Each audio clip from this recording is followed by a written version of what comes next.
eh, koreksi, bayangkan, koreksi terhadap karya Harun Nasution. Tapi buku Harun Nasution menjadi lebih populer daripada bukunya Pak Rosyidi, ya, bahkan tidak diterbitkan ulang lagi gitu. Ya, lebih disenangi oleh orang-orang UIN, ya, dan orang UIN ya yang dulu-dulu ya pasti menguasai semua buku ini. Paling tidak familiar lah dengan buku ini. Sebaiknya Anda baca lah ya itu. Oke, silakan yang presentasi. Rupanya kita sudah ada akses ya. Pak Arief sudah bekerja ya. Siapa yang presentasi hari ini? Hari ini saya Sabirin sama siapa lagi saya? Pak Rijal. Oh ya, Pak Rijal sama Pak Muhammad. Oke, kalau gitu silakan. Baik. Izin Pak Arief untuk apa namanya? Udah Pak, udah saya Bentar buat ya. host.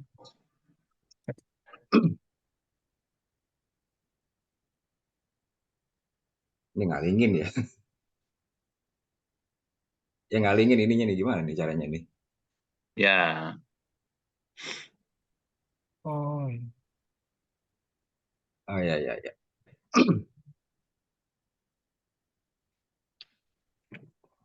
judulnya dulu ke atas Bentar, ya. Bu.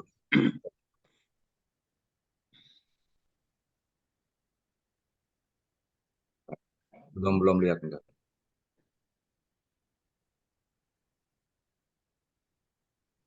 Baik. Izin Prof. Mulai. Ya, Assalamualaikum warahmatullahi wabarakatuh. Waalaikumsalam warahmatullahi wabarakatuh. Alhamdulillahilladzi hadana li hadza wa ma kunna linahtadiya laula an hadanallah. Asyhadu an la ilaha illallah wa asyhadu anna Muhammadan abduhu wa rasuluh. Allahumma shalli wa sallim ala sayyidina Muhammadin wa ala alihi wa ashabihi wa man tabi'ahum bi ihsan ila yaumiddin amma ba'du. Pertama-tama yang kami hormati Profesor Dr. Andi Faisal Bakti MA selaku dosen pengampu mata kuliah studi Islam. Yang kami hormati para Bapak Ibu pejuang pendidikan, Magister Teknologi Pendidikan Fakultas Perguruan dan Ilmu Pendidikan Universitas Assafiah Jakarta. Izinkan kami dalam kesempatan kali ini untuk mempresentasikan makalah yang berjudul Syariah Islami. Saya Sanusi bersama rekan saya Pak Sahbirin dan Pak Rizal serta Muhammad Firdaus, insya Allah pada hari ini akan mempresentasikan tentang konsep syariat Islami yang mencakup tentang pengertian dan prinsip-prinsip syariah, pengertian dan prinsip-prinsip muamalah, pengertian dan prinsip-prinsip hukum Islam, dan pengertian serta prinsip-prinsip ibadah. Baik, kami lanjutkan. Di sini kami insya Allah membuat susunan abstraksi. Ada sini abstraksi panjang yang terdiri dari permasalahan dan tujuan.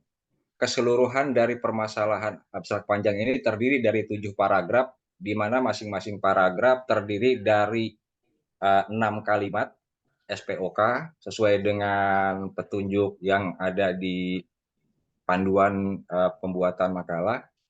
Dan juga di sini ada abstrak pendek ya. Ada abstrak pendek.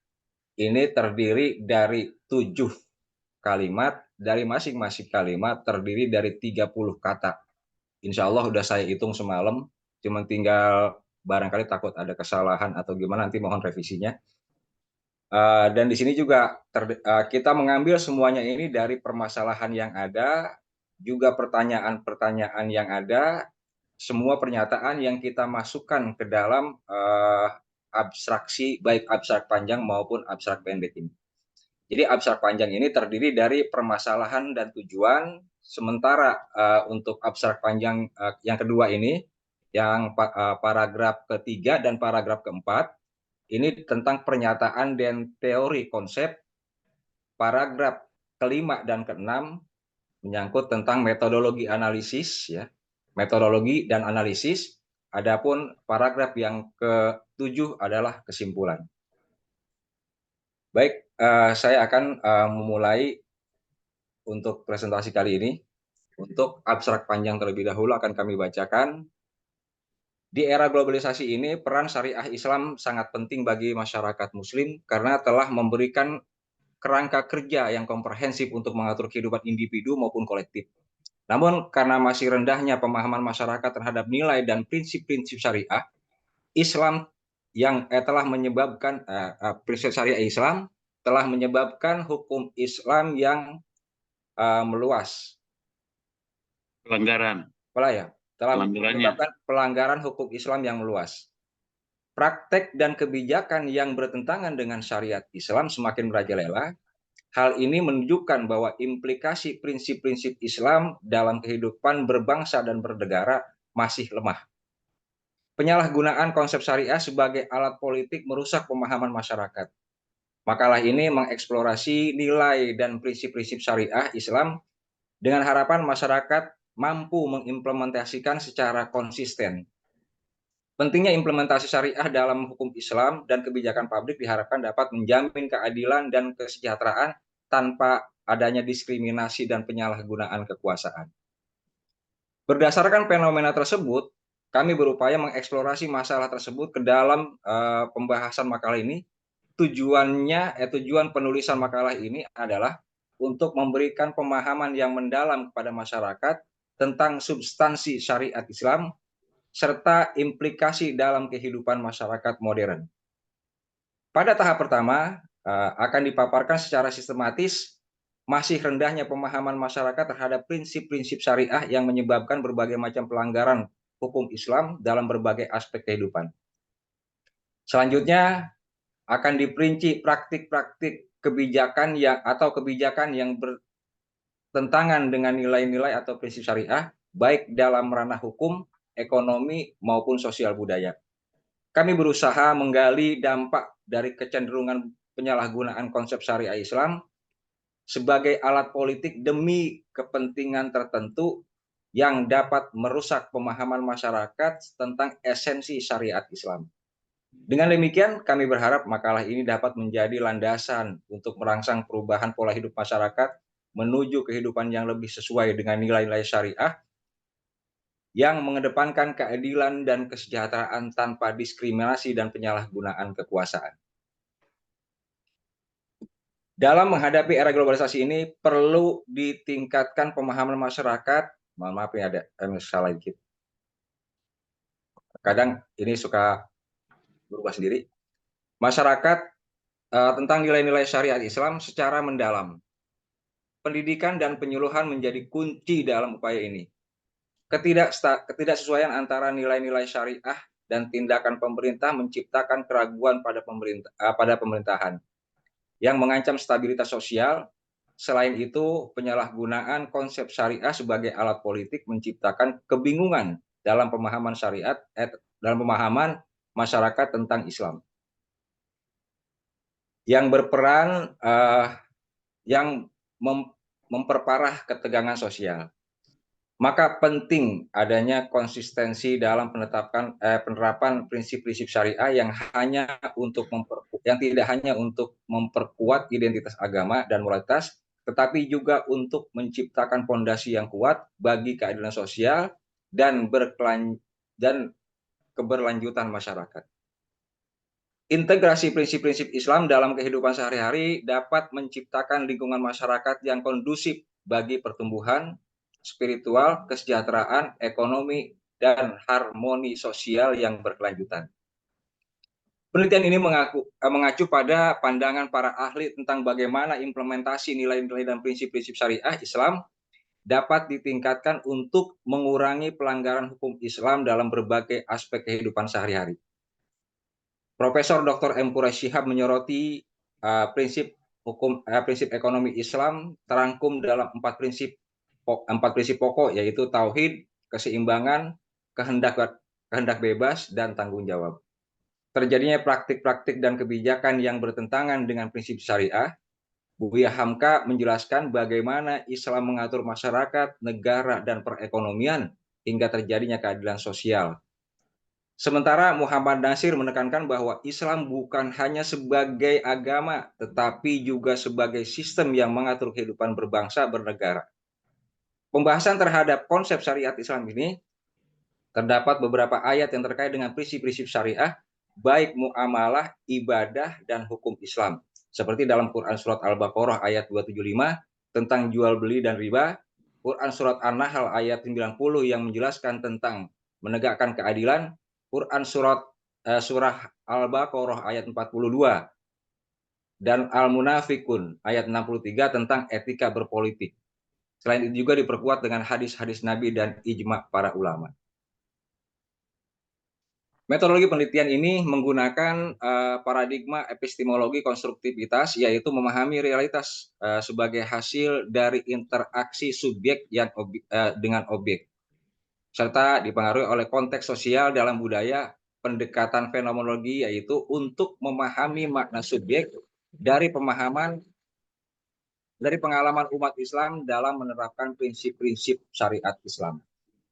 Metode penelitian ini berupa subjek data, yaitu berupa buku yang relevan dengan teori prinsip-prinsip yang mengandung atau yang membahas tentang teori prinsip syariat Islam yang juga menjadi rujukan dalam penelitian ini. Objek data yaitu implementasi prinsip-prinsip syariat Islam dalam kehidupan sehari-hari. Sumber data yaitu literatur berupa data primer dan sekunder.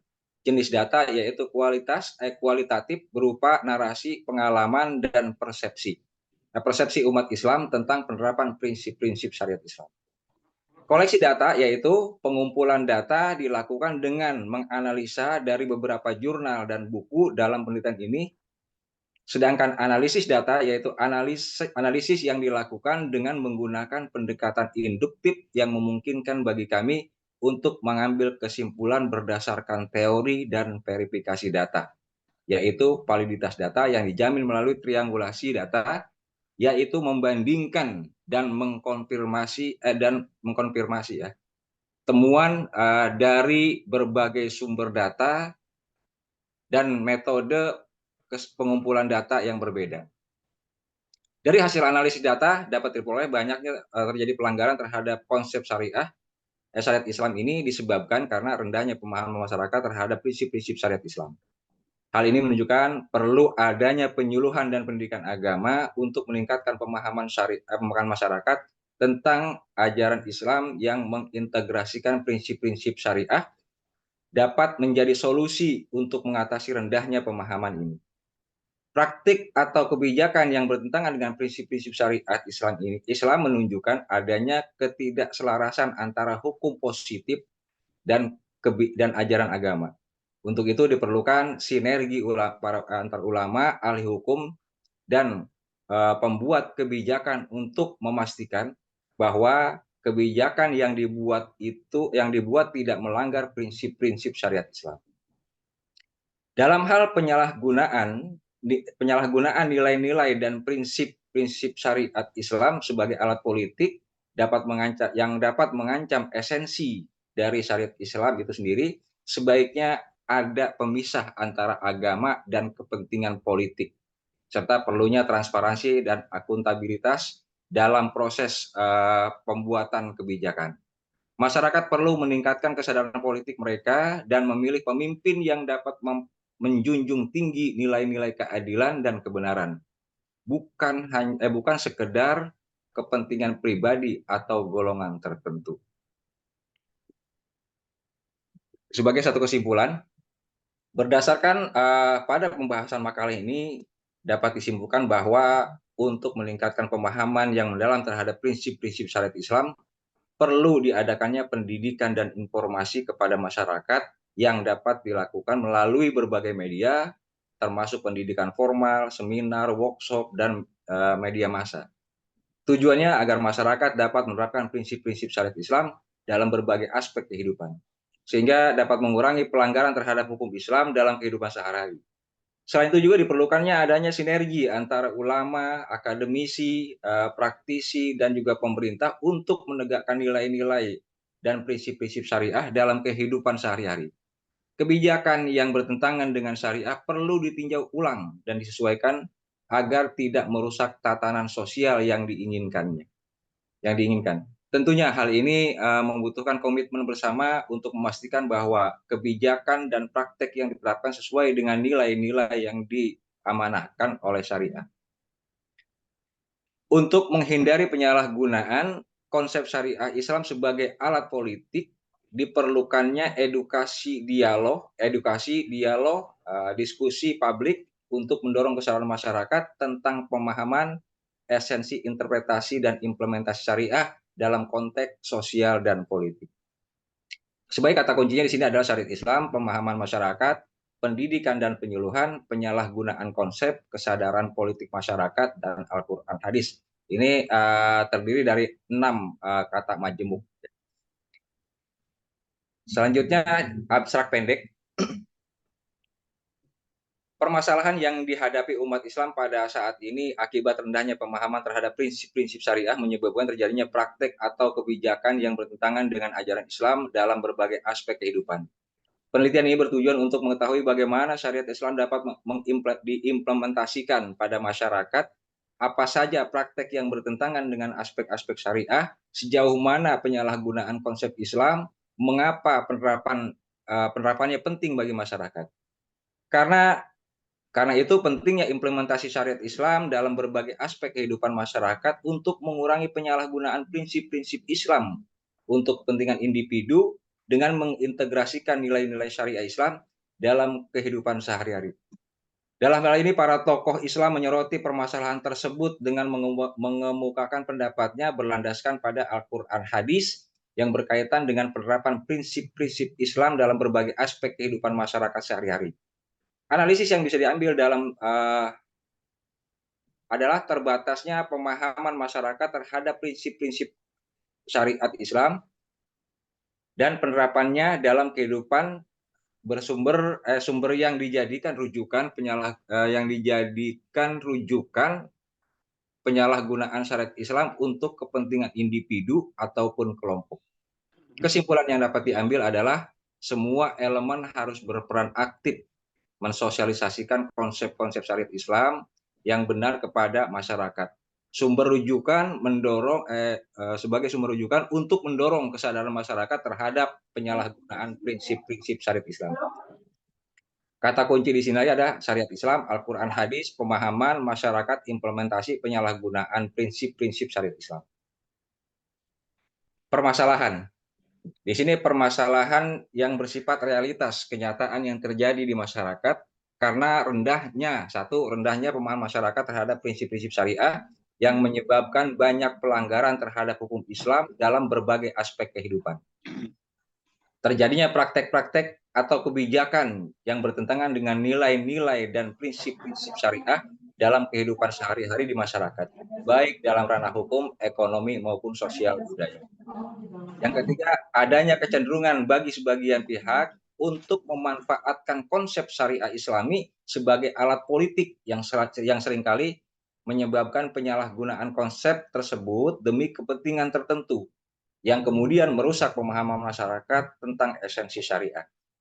Idealnya yang diharapkan adalah masyarakat memiliki pemahaman yang mendalam dan komprehensif tentang prinsip-prinsip syariah sehingga dapat mengimplementasikannya secara konsisten dalam kehidupan sehari-hari.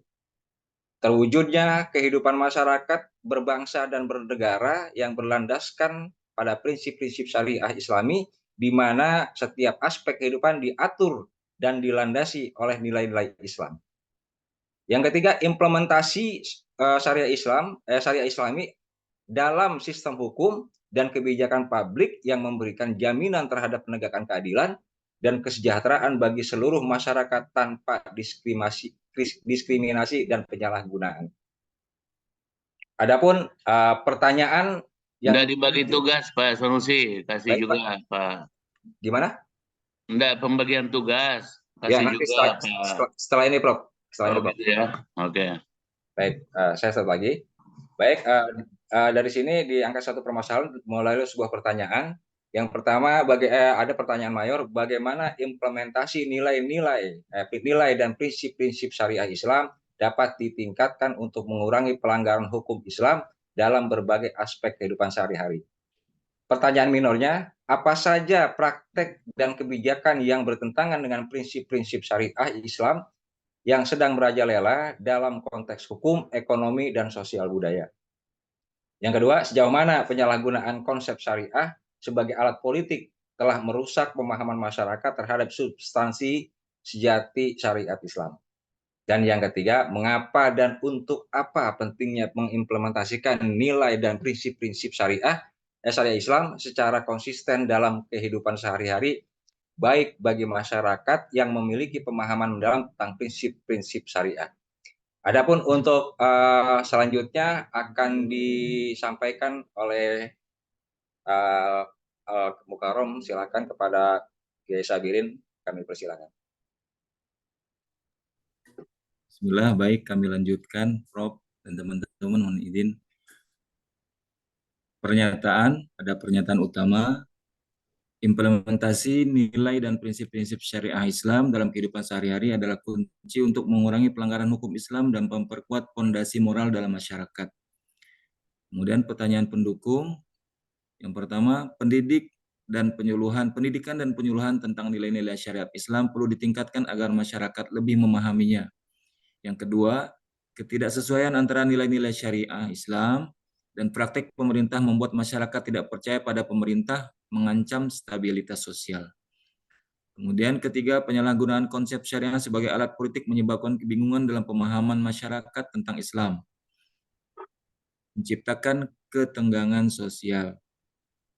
4. Pentingnya menerapkan nilai-nilai syariat Islam secara konsisten adalah untuk memperkuat identitas agama dan membangun moralitas yang kuat di masyarakat. 5. Dengan mengintegrasikan nilai-nilai syariat Islam dalam kehidupan sehari-hari dapat menciptakan lingkungan yang kondusif bagi pertumbuhan spiritual, kesejahteraan sosial, dan harmoni sosial. Selanjutnya, teori dan konsep. Teori 1, rendahnya pemahaman masyarakat terhadap prinsip-prinsip syariah yang menyebabkan banyak pelanggaran terhadap hukum Islam dalam berbagai aspek kehidupan.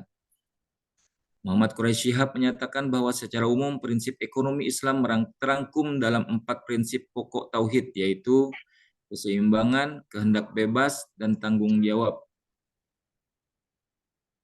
Muhammad Quraisy Shihab menabur pesan ilahi Al-Quran dan dinamika kehidupan masyarakat, Lentera Hati, Jakarta 2011, halaman 409.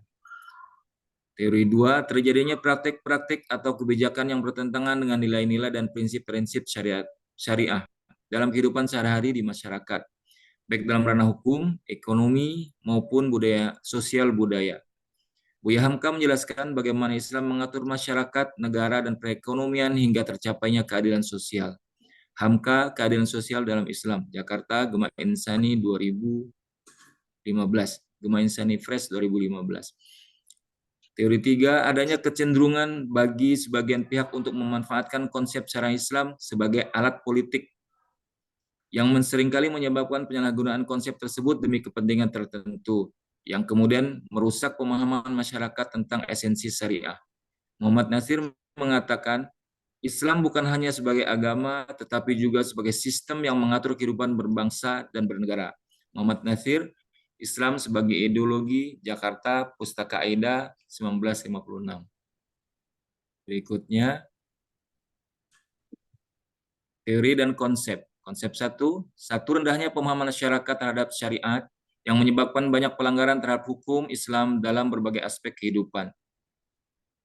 Didukung oleh dalil nakli, Quran Surah Al-Baqarah ayat 275, alladzina ya'kuluna riba la yakumuna illa kama yakumul ladzi yatakhabbathu asy-syaitan minal mas. Dzalika bi annahum qalu innamal bai'u mithlu riba wa halallahu al-bai' wa harrama riba. Orang-orang yang memakan riba tidak dapat berdiri melainkan seperti berdirinya orang-orang yang kesurupan setan karena gila. Yang demikian itu karena mereka berkata jual beli itu sama dengan riba. Padahal Allah telah menghalalkan jual beli dan mengharamkan riba. Berdasarkan hadis an Rifa'ah ibni Rafi' radhiyallahu anhu anna Nabiy sallallahu alaihi wasallam su'ila ayyul Kasbi. Ayyul kasbi. mohon maaf, ayyul kasbi atyab, qala amalur rajuli biyadihi wa kullul bai' mabrur, rahul Bazar. Bazar wa sahihul Hakim. Artinya dari Rifa'ah bin Rafi' radhiyallahu anhu bahwasanya Nabi sallallahu alaihi wasallam ditanya pencarian apakah yang paling baik, beliau menjawab, ialah yang bekerja dengan tangannya sendiri dan tiap-tiap jual beli yang baik. Hadis riwayat Bazar dan dinilai sahih oleh Hakim. Ijma, Imam Syafi'i mengatakan semua jenis jual beli hukumnya diperbolehkan jika kedua belah pihak memiliki kelayakan untuk melakukan transaksi jual beli, kecuali jual beli yang tidak diperbolehkan atau haram hukumnya dengan izin Allah SWT. Maka transaksi tersebut tidak boleh dilakukan atau dilarang. Konsep 2, 1. Terjadinya praktek-praktek atau kebijakan yang bertentangan dengan nilai-nilai dan prinsip-prinsip syariat dalam kehidupan sehari-hari di masyarakat, baik dalam ranah hukum, ekonomi, maupun sosial budaya.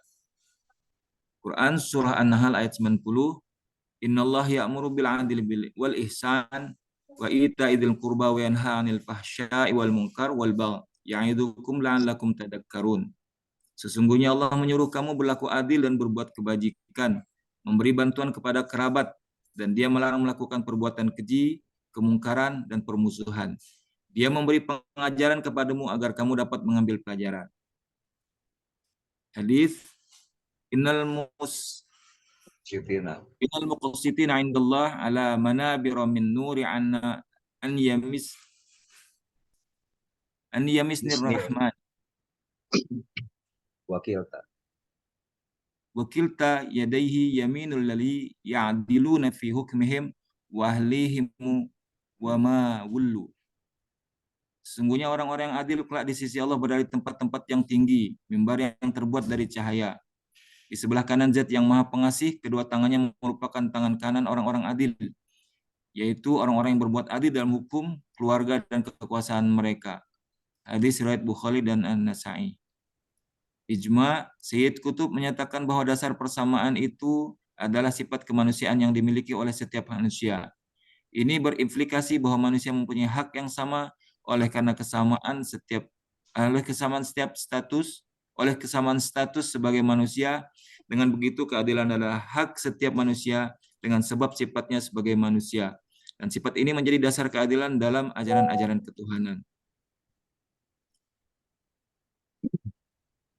Konsep ketiga, adanya kecenderungan bagi sebagian pihak untuk memanfaatkan konsep syariah Islami sebagai alat politik yang seringkali menyebabkan penyalahgunaan konsep tersebut demi kepentingan tertentu yang kemudian merusak pemahaman masyarakat tentang esensi syariah. Al-Quran, Surah Al-Baqarah ayat 42, وَلَا تَلْبِسُوا الْحَقَّ بِالْبَاطِلِ وَتَكْتُمُوا الْحَقَّ وَأَنْتُمْ تَعْلَمُونَ. Janganlah kalian campur adukan antara kebenaran dan kebatilan, dan kalian sembunyikan yang benar, padahal kamu mengetahui. Quran Surah Al-Munafiqun ayat 63, wa idza ra'aitahum tu'jibuka ajsamuhum wa yaqulu tasma' liqaulihim ka'annahum husubun musannadah yasabuna kullu sayhatin 'alaihim hum adu fahdharhum qatalahumullah anna yufakun.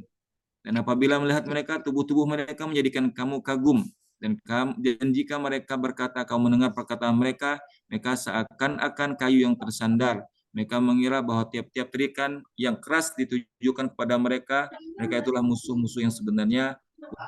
Maka waspadalah terhadap mereka, semoga Allah membinasakan mereka. Bagaimanakah mereka sampai berada di kebenaran?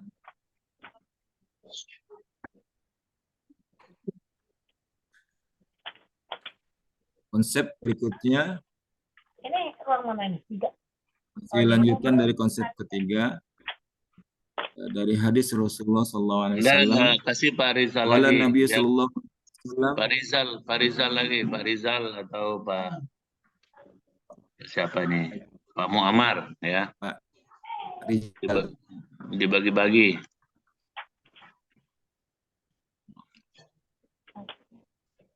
Oke, lanjut. Pak Rizal dulu, boleh Prof ya? Baik, untuk selanjutnya teori dan konsep. Konsep ketiga yaitu dari hadis Bismillahirrahmanirrahim. Qala Nabi sallallahu alaihi wasallam, ya Abdurrahman ibna Samurata la tas'al imarata fa innaka in utitaha an mas'alati wakilta ilaiha wa in utitaha an ghairi mas'alatin inta alaiha wa idza halakta ala yamini fara'aita ghairaha khairan minha fakafar ayyaminika wa tilladzi huwa khair. Ibu Rin Maknanya, Kusriyati bisa di off ya. Bocor Ibu Rin. ya, Ibu Rin ini membocorkan suasana ya. yang mananya dari Abu Hurairah bin Samurah mengatakan Nabi Muhammad SAW berkata kepadaku, wahai Abdurrahman bin Samurah, janganlah kamu meminta jabatan, sebab jika kamu diberi jabatan dengan tanpa meminta, maka kamu akan ditolong. Dan jika kamu diberinya karena meminta, maka kamu akan ditelantarkan. Dan jika kamu bersumpah lantas kamu melihat ada sesuatu yang lebih baik, maka bayarlah kafarat sumpahmu dan lakukanlah yang lebih baik. Hadis riwayat Al-Bukhari. Ijma dari Al-Maududi tahun 1903 sampai 1979 berpendapat bahwa syariah tidak mengenal adanya pemisahan antara agama dan politik atau antara agama dan negara. Menurutnya bahwa syariah merupakan segala sesuatu yang mengatur tentang seluruh kehidupan manusia. Negara setidaknya harus didasari oleh 4 prinsip, yakni mengakui adanya Tuhan, menerima otoritas Nabi Muhammad SAW, memiliki status wakil Tuhan, dan menerapkan musyawarah. Abdurrahman Wahid atau Gus Dur tahun 1989 mengungkapkan bahwa antara agama dan negara harus terjalin secara proporsional. Perpaduan antara keduanya didasari oleh landasan hukum Islam yang tidak mengenal pemisahan antara agama dan politik. Pemikiran tersebut didasari oleh agar proses berpikir kaum muslimin tidak mengganggu perkembangan dan pembangunan negara dalam jangka panjang. Imam Al-Ghazali mengatakan bahwa perjuangan kebaikan ajaran agama dan mempunyai kekuasaan politik atau penguasa adalah saudara kembar. Agama adalah dasar perjuangan, sedangkan penguasa kekuasaan politik adalah pengawal perjuangan. Perjuangan yang tak didasari prinsip agama akan runtuh, dan perjuangan agama yang tak dikawal akan sia-sia. Selanjutnya yaitu metodologi penelitian. Yang pertama, paradigma epistemologi konstruktivitas yang memahami realitas sebagai hasil dari interaksi subjek dengan objek serta dipengaruhi oleh konteks sosial dan budaya. Yang kedua yaitu pendekatan teologi, tarbiyah, dan fenomenologi untuk memahami makna subjektif dari pengamalan umat Islam dalam penerapan prinsip-prinsip syariah Islam. Yang ketiga yaitu metode penelitian. Yang pertama, subjek data, pengarang, ulama, buku-buku yang dirujuk secara teoritis yang berhubungan dengan prinsip-prinsip syariat Islam. Yang kedua, objek data, implementasi prinsip-prinsip syariat Islam dalam kehidupan sehari-hari. C, sumber data, literatur berupa data primer dan sekunder. Dan selanjutnya jenis data yaitu data kualitatif berupa narasi, pengamalan, dan persepsi masyarakat tentang penerapan prinsip-prinsip syariat Islam. Yang selanjutnya koleksi data, yaitu pengumpulan data dilakukan dengan menganalisa dari beberapa jurnal dan buku dalam penelitian ini, serta tidak lupa mengkaji, memahami ayat Al-Quran dan hadis sebagai metode penelitian yang dikenal dengan metode tahlili. Yang selanjutnya yaitu analisis data. Analisis dilakukan dengan menggunakan pendekatan induktif dengan mengidentifikasi pola-pola, tema-tema, dan makna-makna yang muncul dari data kualitatif. Teknik analisis data meliputi reduksi, display, dan verifikasi data. Yang selanjutnya yaitu verifikasi data. Validasi data dijamin melalui triangulasi data, yaitu membandingkan dan mengkonfirmasi temuan dari berbagai sumber data, metode pengumpulan data yang berbeda. Selain itu, pemikiran ulang atau member checking dilakukan dengan kembali menunjukkan hasil penelitian kepada partisipan untuk memastikan kesesuaian interpretasi. Yang selanjutnya yaitu analisis A. Temuan yang pertama yaitu rendahnya pemahaman masyarakat terhadap prinsip-prinsip syariah Islam menjadi akar masalah terjadinya pelanggaran hukum Islam dalam berbagai aspek kehidupan. Hal ini menunjukkan bahwa perlunya upaya yang lebih besar dalam penyuluhan dan pendidikan agama untuk meningkatkan pemahaman masyarakat tentang ajaran Islam. Pendidikan formal dan informal yang mengintegrasikan prinsip-prinsip syariat dapat menjadi solusi untuk mengatasi rendahnya pemahaman ini. Yang kedua yaitu praktek atau kebijakan yang bertentangan dengan nilai-nilai dan prinsip-prinsip syariat Islam menunjukkan bahwa adanya ketidakselarasan antara hukum positif dan ajaran agama. Maka diperlukan sinergi antara ulama, ahli hukum, dan pembuatan kebijakan untuk memastikan bahwa kebijakan yang dibuat tidak melanggar prinsip-prinsip syariat Islam. Selain itu, menegakkan hukum yang konsisten dan adil yang penting untuk mencegah terjadinya pelanggaran. Yang ketiga yaitu penyalahgunaan nilai prinsip-prinsip syariat Islam sebagai alat politik dapat mengancam esensi dari syariat Islam itu sendiri. Sebaiknya ada pemisah antara agama dan kepentingan politik, serta perlunya transparansi dan akuntabilitas dalam proses pembuatan kebijakan. Masyarakat perlu meningkatkan kesadaran politik mereka dan memilih pemimpin yang dapat menunjang tinggi nilai-nilai keadilan dan kebenaran, bukan sekedar kepentingan pribadi atau golongan tertentu. Selanjutnya analisis B yaitu diskusi. Yang pertama, rendahnya pemahaman terhadap prinsip-prinsip Islam mengakibatkan pelanggaran. Yang pertama yaitu A.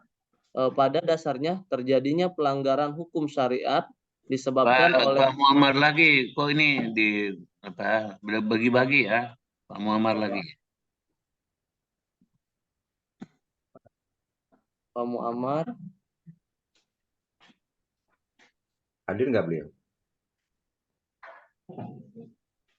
Kayaknya Pak Muammar nggak ada, Prof. Ya itu karena kalau enggak ada kan enggak masuk nilainya gitu. Mana orangnya harus diyakinkan beliau hadir. Ya. Sebentar, Prof. Kemarin saya WA nggak dibaca sih. Oke lanjut kalau gitu ya. Yang selanjutnya yaitu analisis B diskusi, yaitu yang pertama rendahnya pemahaman terhadap prinsip Islam mengakibatkan pelanggaran. A. Pada dasarnya terjadinya pelanggaran hukum syariat disebabkan oleh beberapa hal, di antaranya adalah kapasitas para penyidik dan penyelidik yang tidak perlu terlalu paham tentang syariat juga ikut menyebabkan tidak efektifnya penegakan hukum syariat. Khairul Fahmi, revitalisasi penerapan hukum syariat di Aceh, konflik hukum antara ketentuan hukum pidana dan hukum pidana Islam dan hak-hak sipil 2012. Yang kedua yaitu Ahyar Arigayo 2016 dalam jurnalnya berjudul Aspek Hukum Pelaksanaan Kanun Jinayat di Provinsi Aceh, mengungkapkan bahwa memberlakukan syariat Islam di Aceh sedikit banyak sudah memberi kesadaran hukum bagi masyarakat terhadap pelanggaran syariat yang diatur dalam kanun syariat, sehingga dalam waktu penilaian menunjukkan ada pengurangan kejahatan. Ahyar Aligayo 2016, aspek hukum pelaksanaan kanun jinayat di Provinsi Aceh, dan Al-Fitri 2010. Dan yang ketiga yaitu Al-Fitri 2010, konflik hukum antara ketentuan hukum pidana Islam dan hak-hak sipil, mengungkapkan bahwa terjadinya pelanggaran terhadap ketentuan hukum disebabkan antara terbatasnya pengetahuan mereka terhadap saksi-saksi yang ditetapkan.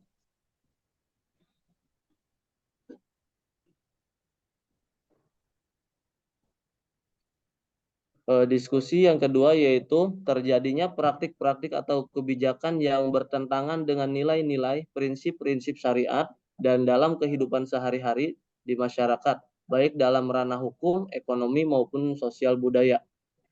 Yang pertama yaitu Adistiar Prayoga 2021 mengutip pernyataan dari Buya Hamka menjelaskan bagaimana Islam mengatur masyarakat, negara, dan perekonomian hingga tercapainya keadilan sosial.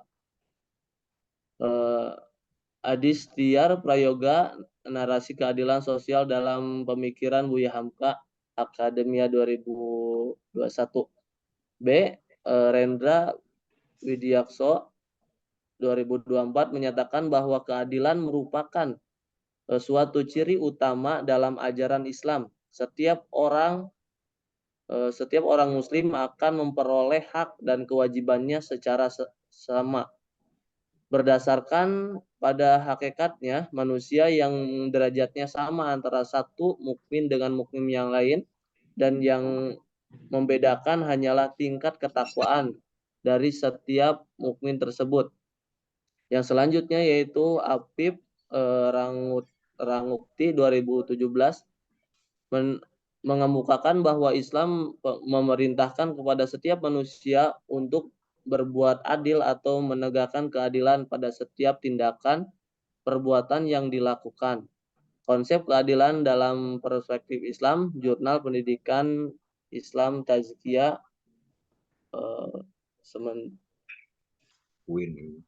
UIM sementara Sumatera Utara, Medan. Yang selanjutnya yaitu diskusi yang ketiga, adanya kecenderungan bagi sebagian pihak untuk memanfaatkan konsep syariat Islam sebagai alat politik yang sering kali menyebabkan penyalahgunaan konsep tersebut demi kepentingan tertentu, yang kemudian merusak pemahaman masyarakat tentang esensi syariah. A. Ikrimah mengutip pernyataan Al-Maududi menyatakan bahwa syariat tidak mengenal adanya pemisahan antara agama dan politik atau antara agama dengan negara. Menurutnya bahwa syariat merupakan segala sesuatu yang mengatur tentang seluruh kehidupan manusia. Negara setidaknya harus didasari oleh 4 prinsip, yakni mengatur tentang seluruh kehidupan manusia. Negara mengakui adanya Tuhan, menerima otoritas Nabi Muhammad SAW, memiliki status wakil Tuhan, dan menerapkan musyawarah.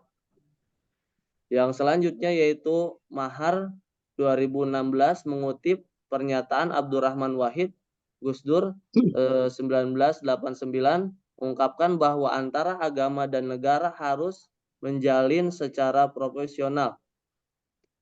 Perpaduan antara keduanya didasari oleh landasan hukum Islam yang tidak mengenal pemisah antara agama dan politik. Pemikiran tersebut didasari oleh agar proses berpikir kaum muslimin tidak mengganggu perkembangan dan pembangunan negara dalam jangka panjang.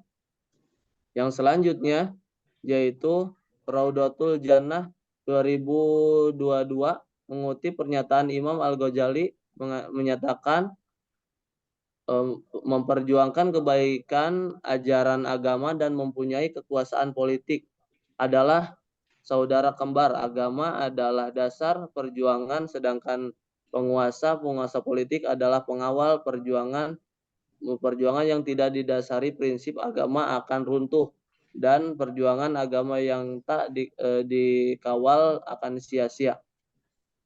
Saya lanjutkan ya. Baik, saya akan lanjutkan.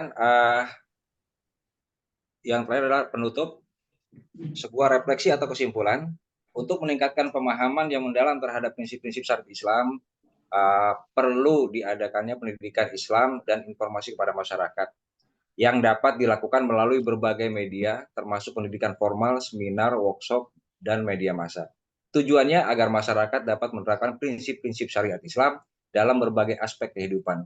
Hal ini akan membantu mengurangi pelanggaran terhadap hukum Islam dalam kehidupan sehari-hari. Yang kedua, diperlukannya sinergi antara ulama, akademisi, praktisi, dan juga pemerintah untuk menegakkan nilai-nilai dan prinsip syariat Islam dalam kehidupan sehari-hari.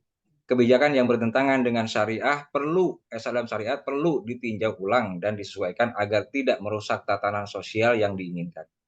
Ini membutuhkan komitmen bersama untuk memastikan bahwa kebijakan dan praktik yang diterapkan sesuai dengan nilai-nilai yang diamanahkan oleh syariat.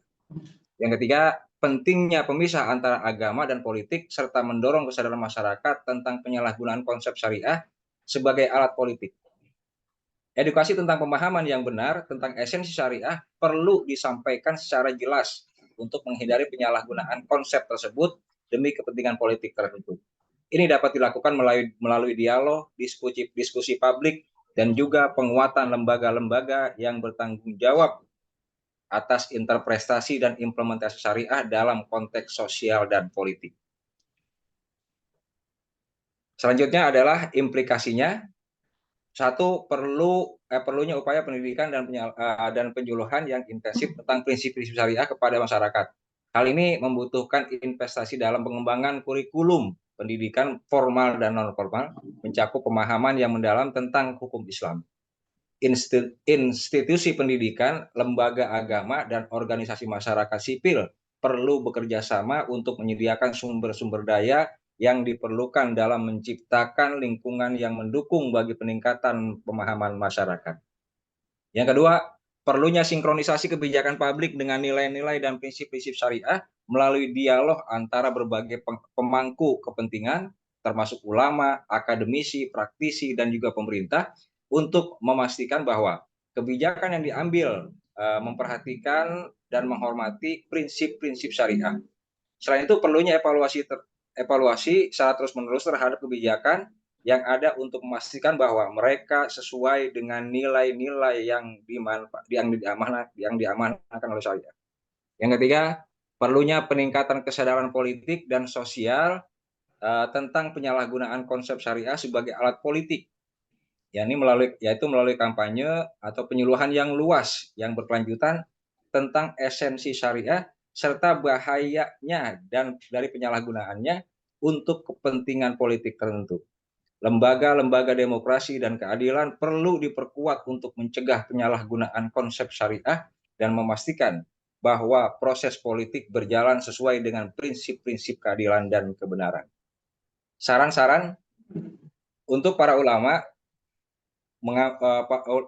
perlu mengambil peran aktif dalam memfasilitasi pendidikan dan bimbingan kepada masyarakat tentang prinsip-prinsip syariah melalui ceramah, khutbah, tulisan, dan program-program edukasi yang bersifat inklusif dan dapat diakses oleh berbagai lapisan masyarakat. Selain itu, ulama juga harus memperkuat kerjasama dengan institusi pendidikan dan organisasi masyarakat sipil untuk menyebarkan pemahaman yang benar tentang hukum Islam dan mendorong praktik-praktik yang sesuai dengan prinsip-prinsip syariah. Yang kedua, untuk pemerintah perlu memastikan bahwa kebijakan publik yang diambil selaras dengan nilai-nilai dan prinsip-prinsip syariah. Melalui proses konsultasi yang mendalam dengan para ulama, konsultasi mendalam dengan akademisi dan masyarakat untuk memahami implikasi dari kebijakan yang diusulkan terhadap prinsip-prinsip syariah. Selain itu, pemerintah juga meningkatkan transparansi dan akuntabilitas dalam proses pembuatan kebijakan untuk memastikan bahwa kebijakan yang diambil memenuhi kebutuhan dan keinginan masyarakat secara adil dan berkelanjutan. Dan yang ketiga, untuk pemangku jabatan baik pendidikan ataupun juga para guru dan aktivis pendidikan yang lainnya, perlu mengintegrasikan pemahaman tentang prinsip-prinsip syariah ke dalam kurikulum pendidikan formal dan non-formal dengan cara mengembangkan materi pembelajaran yang relevan dan menyediakan pelatihan bagi guru dan pendidik tentang cara mengajar prinsip-prinsip syariah secara efektif. Selain itu, mereka juga dapat memanfaatkan teknologi informasi dan media digital untuk menyebarkan informasi tentang hukum Islam secara luas yang mudah diakses oleh masyarakat. Adapun untuk daftar pustakanya, di sini kami terdiri dari 6 sampai 7 halaman kalau nggak salah. Masing-masing halaman ini terdiri 10 catatan kaki, referensi. Ini halaman pertama, dan ini halaman kedua, halaman ketiga, halaman keempat, halaman kelima, halaman keenam, halaman ketujuh, sampai 7 halaman. Masing-masing ada juga tadi ada yang 11. Jadi semuanya referensi yang kami peroleh berjumlah 71 referensi. Dan alhamdulillah ini Prof, kami juga dapat bisa membaca dan juga menuangkan pemikiran-pemikiran profesor ke dalam makalah ini. Mungkin itu yang dapat kami sampaikan dari pemaparan makalah ini. Untuk selanjutnya kami mohon saran dan dari profesor, dan semuanya kami serahkan kepada profesor. Dari saya kurang lebih mohon maaf. Assalamualaikum warahmatullahi wabarakatuh. Waalaikumsalam warahmatullahi wabarakatuh. Terima kasih Pak Sanusi, Pak Syahbirin, Pak Rizal, Firdaus, dan sayang Pak Muammar tidak ikut ya. Tolong nanti disampaikan kepada beliau supaya bisa masbuk nanti ya. Masbuk, mungkin gabung dengan yang lainnya agar bisa presentasi. Karena sebetulnya presentasi Anda ini adalah UTS Anda ini ya. Jadi kalau tidak ikut berarti tidak ikut UTS ya. Cuma apakah beliau terlibat dalam penyusunan ini, Pak Sanusi? Beliau dari kemarin sih udah beberapa kali saya hubungi, nggak ada respon, Prof. Jadi kami bertiga saja yang ada respon. Nah itu berarti kan tidak ikut juga dalam merumuskan atau menyusun karya ini. Itu yang pertama. Yang kedua, saya apresiasi ya kepada kelompok ini, khususnya 3 orang yang menjadi pemakalah pada hari ini, karena sudah sangat mendekati dengan apa yang kita jadikan sebagai pedoman atau template ya makalah.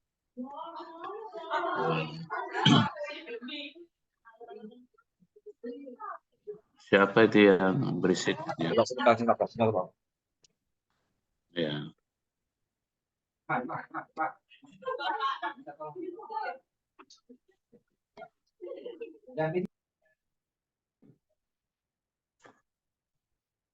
Ya.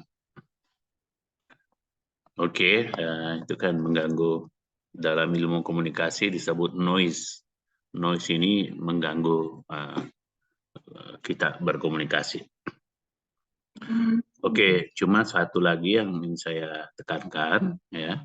Yakinkan benar bahwa apa yang disampaikan di slide ya permasalahan sampai penutup tadi itu benar-benar sama dengan yang di long abstrak. Ya, yakinkan dicek lagi. Tadi ada beberapa saya lihat tidak koheren ya, tidak konsisten ya.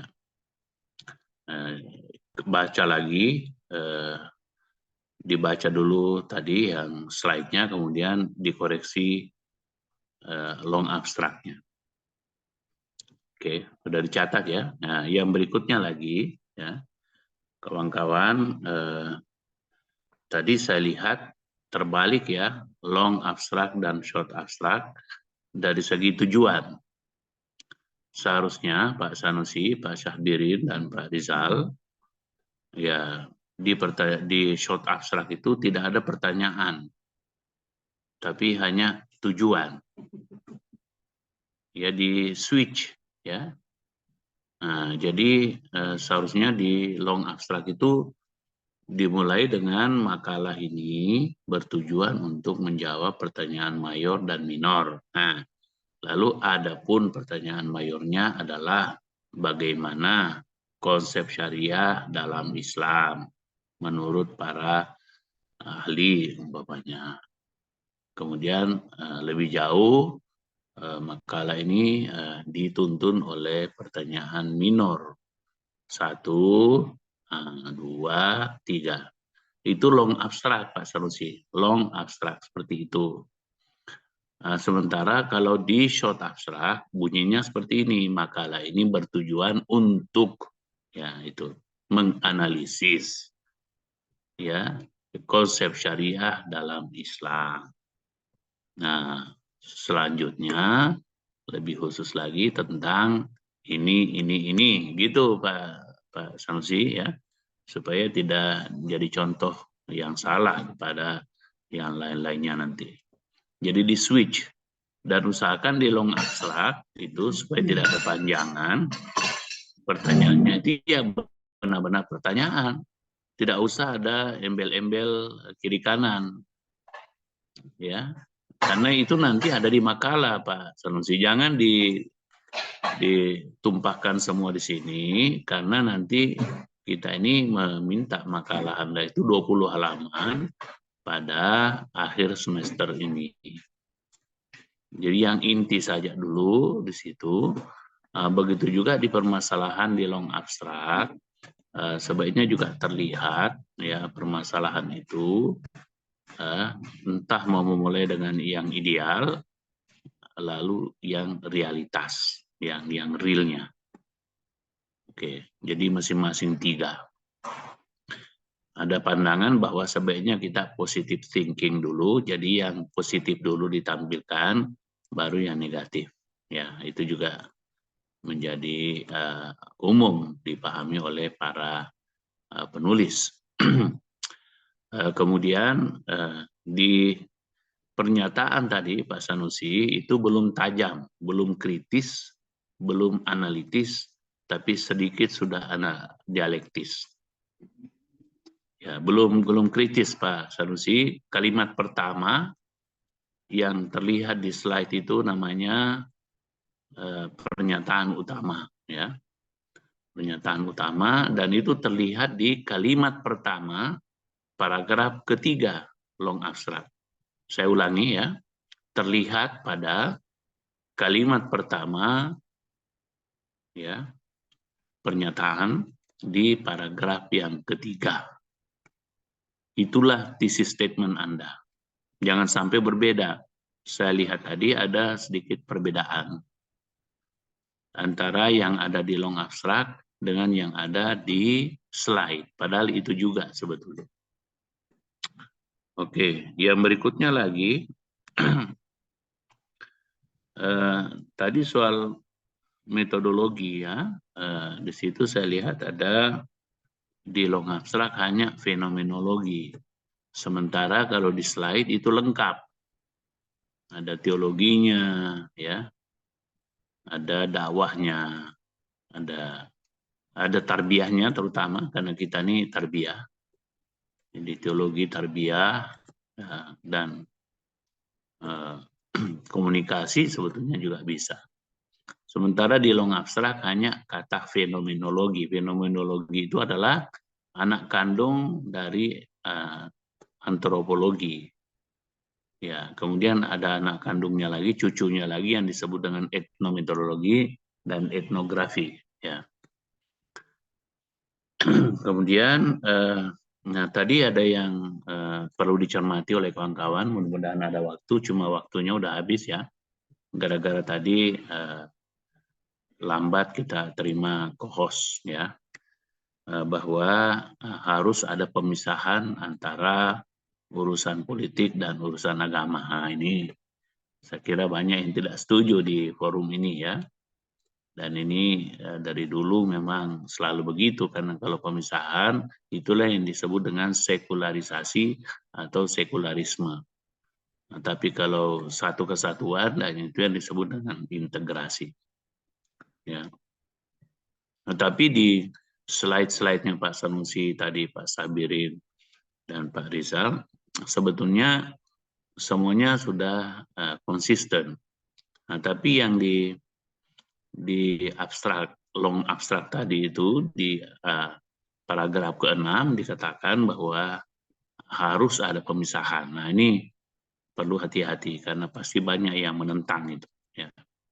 Dan tokoh-tokoh yang dikutip tadi kan semuanya menyarankan agar satu kesatuan, mulai dari Hamka, Quraisy Shihab, bahkan Al-Maududi, Said Qutb, dan pada umumnya hanya pemikir-pemikir liberal saja yang mengungkapkan seperti ini, seperti Nurwalis Majid, seperti Dawam Raharjo, banyak sekali di UIN, ya, di kampus saya ini banyak sekali yang pandangannya seperti itu.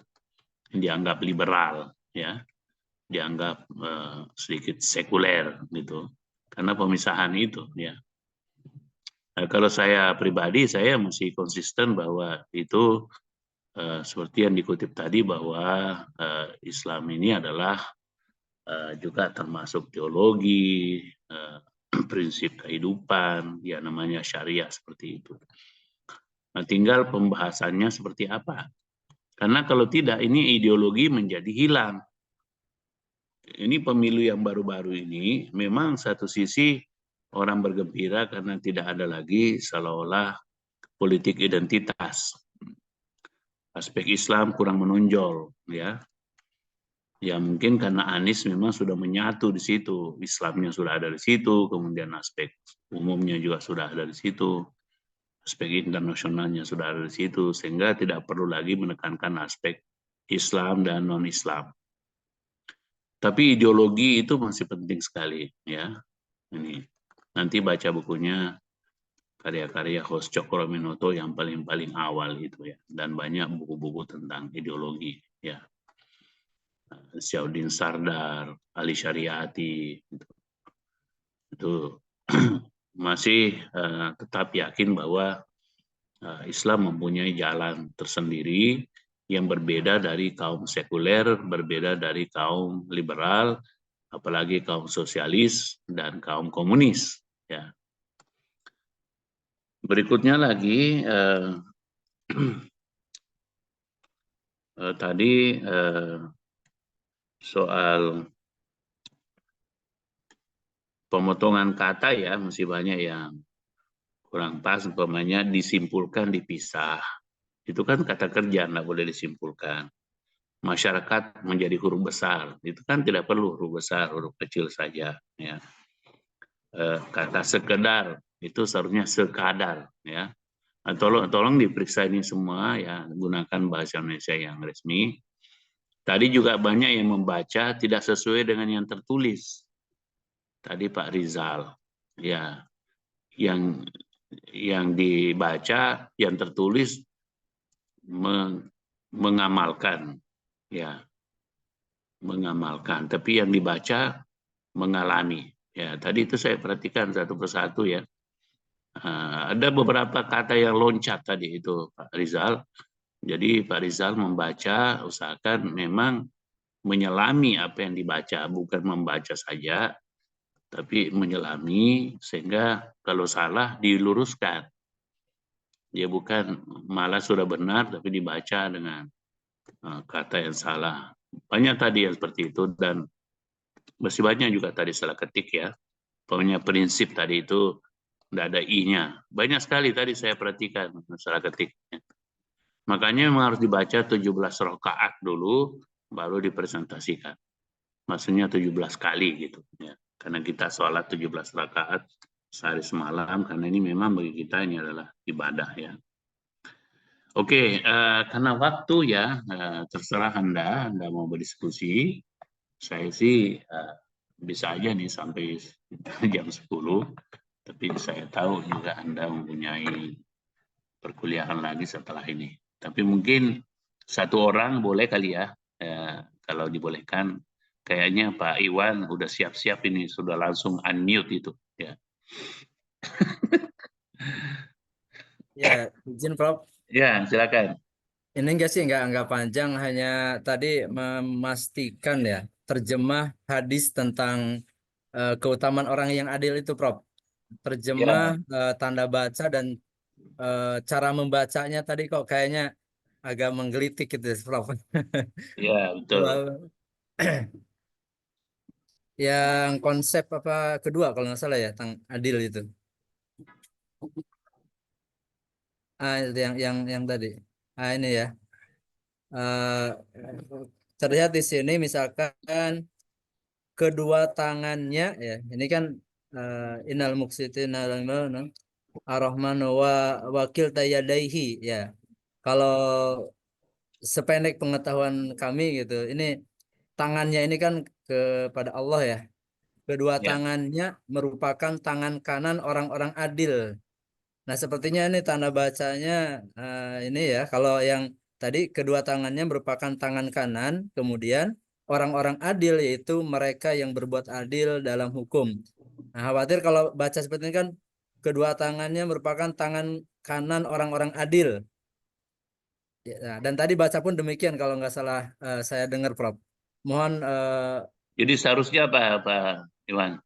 kalau yang saya pahami, insya Allah yang kedua tangannya yaitu tangan Allah merupakan tangan kanan, titik ya. Kemudian orang-orang adil yaitu mereka yang berbuat adil dalam hukum, keluarga dan kekuasaan mereka. Allah alam, Prof. Jadi memang tangannya di situ kan memang nya besar ya, ya betul. Nah, Nya besar, dan ini juga saya kembali sedikit menyinggung soal tasawuf ya. Tasawuf itu juga ada ayat yadullah fawqa aidihim ya. Itu ayat tasawuf juga, bahwa tangan Allah di atas tangan mereka. Artinya ya tadi itu tiada yang melempar kecuali Allah lah yang melempar. Artinya bukan hanya melempar, tapi semua perbuatan kita ini adalah perbuatan Allah gitu. Tapi tentu dengan hadis tadi menjelaskan bahwa hanya yang benar saja. Karena memang tidak ada yang terjadi ini kecuali atas izin Allah ya. Cuma ada yang tidak disenangi, ada yang disenangi ya. Yang disenangi itu ya tentu yang baik, yang soleh ya. Yang tidak disenangi yaitu yang tidak baik dan menjadi dosa kalau kita lakukan. Oleh karena itu ya Tuhan kan tetap memberikan fasilitas bagi yang mau berbuat buruk ya. Makanya disiapkan neraka, disediakan juga iblis dan pasukannya yang bernama syaitan. Tapi Allah sudah mengatakan bahwa yang baik itu ya nanti diberikan ganjaran yang baik. Kemudian juga ada tadi hadis, nah ini perlu diluruskan bahwa tidak boleh meminta jabatan ya. Nah, ini dan hadis Al-Bukhari ya, mantap sekali. Nah, cuma kalau dalam Al-Quran nanti diperiksa di surah Yusuf ayat 55, itu dikatakan bahwa dia meminta jabatan. Yang penting dia memang itu hafizun alim, mampu menjaga harta, menjaga muruah, menjaga syariah, dan juga berilmu, berpengetahuan, mempunyai visi, mempunyai pandangan, bukan sembarang orang gitu. Nah, inilah jadi memang harus dipisahkan itu. Jadi kalau memang Anda mempunyai kemampuan, yakin, bukan karena emosi, ambisi mau berkuasa, ya silakan berjuang. Ya, apalagi dunia sekarang ini demokrasi. Ya, Anda perkenalkan diri gitu. Ya, seperti Yusuf, dia katakan ya Rabbi ja'alni khazaina al-ard inni hafidun alim. Jadikan saya sebagai menteri keuangan, ya, akan saya memelihara, menjaga harta benda, ya, dan juga amanah, ya, dan juga akan menjadi fatarah, menjadi tabligh, menjadi cerdas gitu. Nah, akhirnya kan berhasil. Dan model 7 tahun ini seharusnya dicontoh oleh umat Islam. 7 tahun kita persiapan untuk bisa sejahtera 7 tahun berikutnya. Jadi hanya 14 tahun seharusnya kita sudah sejahtera. Nah, Rasulullah hanya 10 tahun di Madinah. Ya, Umar bin Abdul Aziz hanya 3 tahun, bahkan kurang dari 3 tahun. Tidak ada lagi orang yang mau menerima zakat. Karena kalau zakat ini dikelola dengan baik, ya tidak ada lagi orang yang miskin. Ya, yang penting benar-benar mengeluarkan zakat 2,5% minimal, gitu. Dan dikelola secara proporsional, secara profesional. Nah, kalau tidak ya ini tetap saja. Kalau hanya bentuknya bansos, BLT, ya itu hancur, habis. Ya, sebesar berapapun kalau modelnya seperti itu ya akan habis, bahkan bisa membusuk kalau kebanyakan, ya ada yang double-double. Nah, jadi yang diperintahkan itu bagaimana agar kita bantu orang dengan memberikan kail, ya, memberikan jala, memberikan alat untuk menangkap ikan, bukan memberikan ikan.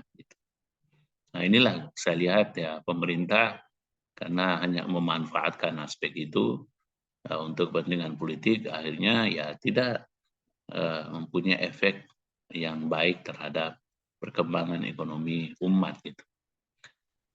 Oke, terakhir tadi tolong dicermati karena tidak ada waktu soal pemisahan ini ya, politik dengan kepentingan sosial budaya.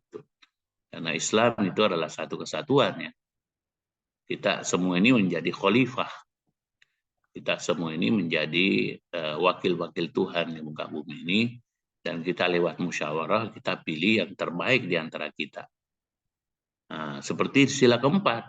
Sila keempat kan begitu. Cuma ya kenapa kok menjadi one man one vote ya? Padahal di situ musyawarah yang arif, yang bijaksana, yang berdasarkan kerakyatan dan juga berdasarkan perwakilan. Makanya ada DPR, Dewan Perwakilan Rakyat.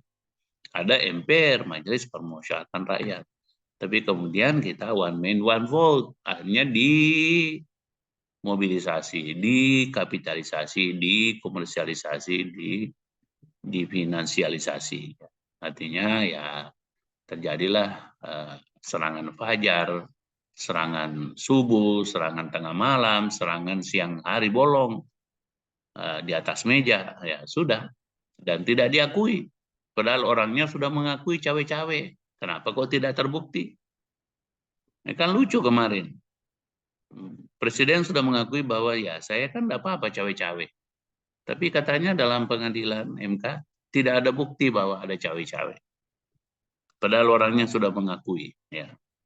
Oke, anyway, ini adalah luka sejarah lagi untuk Indonesia. Ya. Kita tidak tahu ini tanggal 20 Mei akan ada gerakan besar-besaran itu. Cuma tidak tahu sebesar berapa dan sekuat bagaimana ya. Dicermati saja tanggal 20 Mei karena itu adalah hari kebangkitan nasional kita ya. Budi Utomo dulu ya. Ini juga kesalahan sejarah karena kok selalu Budi Utomo padahal yang menggerakkan dulu pertama kali adalah Syarikat Islam dan Syarikat Dagang Islam yang justru lebih awal daripada Budi Utomo. Oke, anyway, waktu ya sudah lewat kurang lebih 15 menit ini. Terima kasih sekali lagi kepada pemakalah hari ini sudah semakin mendekat kepada makalah yang baik ya. Jangan lupa nanti tanggal atau akhir semester kita Anda menjadikan makalah ini 20 halaman. Ya, disitulah Anda nanti tumpahkan pikiran-pikiran yang baik. Nah, untuk ini mudah-mudahan bisa diterbitkan Pak Sanusi, Pak Syahbirin. Kalau baik itu kan seharusnya diterbitkan biar dibaca oleh generasi selanjutnya. Tidak hanya tenggelam dalam perpustakaan atau di meja, di laptop Anda masing-masing. Izin Prof, Prof, yang makalah ini dua-duanya atau cuma Oh, satu, Prof? sama. Kan kita kebagian 2 topik ya, satu kelompok. Ya, dua-duanya lah Oh, supaya dua-duanya. banyak warisan ya. Ya, Prof, Kemarin itu memastikan, saya itu Prof. maunya Anda yang membuat masing-masing. Tapi saya ada pemikiran Ar-Rahmanur Rahim itu ya. Pengasih dan penyayang lah ya. Jadi 2 tapi sifatnya kelompok ya. Nggak apa-apa. Kapan lagi kita belajar bersama ini ya. Dan atur waktu kapan kita ketemu ya. Ketemu langsung. Baik, Izin Prof, mau bertanya, tanya, Prof. Masih ada waktu, boleh ya? Saya sih siap sampai jam 10 sih. Kalau ada yang Maaf, bertanya, Prof. boleh. Kalau kelompok kami izin bertanya, tadi karena ada masukan terkait dengan kalimat pemisahan antara syariat dan politik tadi ya, dan negara. Bagaimana terkait dengan kalimat itu? Apa perlu kami cari materi yang berbeda atau mengganti? Ya diganti Ya. tadi itu karena berseberangan dengan teori yang diangkat. Ya. Benar. Ya, tapi boleh dijadikan sebagai alat diskusi. Bahwa ada yang mengatakan, kan banyak yang mengatakan itu. Di UIN banyak sekali mantan-mantan rektor, kawan-kawan saya banyak sekali. Ya, tapi itu dianggap sebagai sudah terpengaruh dengan sekularisme, terpengaruh dengan liberalisme, terpengaruh dengan pemikiran-pemikiran Panelis Mujid, ya. Yang Islam yes, politik no. Iya. Ya, sebetulnya sih kalau itu maksudnya Cak Nur itu ya tetap saja Islam ini menjadi sangat penting ya. Ya, cuma dalam hal menggerakkan partai itu politiknya itu. Kemudian memang orang menyalahartikan pandangan Cak Nur itu. Digali aja lagi ya, digali. Ya. Baik, Prof. Terima kasih. Ya. Cak Nur maunya itu supaya Islam itu hidup di partai-partai. Ya. Artinya tidak perlu menyebutkan bahwa partai Islam. Nah, tapi hidupnya maunya partai kesejahteraan PKS ya. Nah, itu kan tidak ada kata Islam. PAN, Partai Amanah Nasional, tidak ada kata Islam. Tapi semangatnya Islam. Apalagi PBB, Partai Bulan Bintang yang tokohnya sudah aneh-aneh semua itu ya. Seperti apa? Yusril dengan Ngabalin ya. Tapi yang lumayan kan Pak Hamdan Zulfa masih konsisten beliau itu ya. Mantan tapi memang ya. Partai-partai apalagi P3 kan tidak ada kata Islamnya semua. Nah itu mungkin yang antara lain penjabaran dari pandangan Cak Nur itu bahwa Islam ini harus hidup di dada-dada kita semua. Jadi tetap ideologi Islam penting bagi Cak Nur itu. Ideologinya gitu ya. Oke ya, nah, kawan-kawan, bagus ini. Diperbaikilah makalahnya. Sudah ada yang bisa jadi standar atau contoh makalah dan bisa diaktualkan ya karya-karya mutakhir ya. Karena kalau tadi Pak Al-Maududi kan sudah buku lama dan juga Hamka pun juga sudah lama ya. Terus ya apa tadi saya kutub ya Al-Maududi ya. Tapi tidak apa-apa tadi landasannya seperti itu ya, cuma diperkuat lagi dengan buku-buku mutakhir. Banyak buku-buku mutakhir yang kalau bisa juga belajar buku-buku yang ditulis oleh penulis internasional gitu. Yang banyak sekali yang brilian gitu ya. Oke, Mohon izin, Prof. silakan Ustaz Sugan. Itu berarti tugasnya cuma yang kelompok yang dapat jatah 2 itu dijadikan makalah aja, Prof ya? Untuk yang individu enggak ada ya? Tidak ada individu. Saya hapuskan karena ini kan hanya 2 kredit, ya. 2 kredit. Ya, awalnya sih saya pengen Anda menulis masing-masing. Tapi aduh, 2 kredit, lebih baik Anda berkelompok, tapi 2 makalah masing-masing kelompok, ya. Baik, Prof. Sehingga yang kurang-kurang kan ada juga di sini kelihatannya jadi pemula, masih pemula sekali dalam hal studi Islam. Jadi harapan saya dengan berdiskusi dengan kawan-kawan itu mereka juga mendapatkan pencerahan gitu. Ya gitu ya. Nah, kemarin kan ada yang terus terang memang baru mulai, kan bagus juga ada yang begitu ya. Nah, sehingga yang sudah sedikit lebih advance ya sudah bisa pencerahan. Ya cuma memang harus ada diskusi-diskusi kelompok di luar forum kita ini. Anda buat sendiri bertiga, berempat, ya entah mau Zoom atau mau juga sambil makan sop ubi dengan juga goreng, ubi goreng gitu ya. Atau bisa lebih berat lagi Pizza Hut ya, atau bakso gitu ya. Cuma bakso biasanya panas ya, sehingga berkeringat gitu. Nasi kembuli, Prof. Oke, atau nasi kebuli, nah bisa juga itu ya, sambil ngobrol. Cuma jangan makannya lebih banyak daripada diskusinya gitu. Nah, itu Kolesterol. paling, Prof. Kolesterol. Oke, saya pingin ketemu ya. Ini kita aturlah waktu ya, mudah-mudahan bulan-bulan Juni ya, akhir Juni setelah kita Lebaran ya, Lebaran Idul Adha, kita bisa sambil itulah silaturahmi lagi ya. Oke, kawan-kawan ya, kasih. Assalamualaikum warahmatullahi wabarakatuh. Waalaikumsalam warahmatullahi Terima kasih, Prof. wabarakatuh. Terima kasih, Prof. Oke, sama-sama. Kita leave meeting. Ya. Alhamdulillah.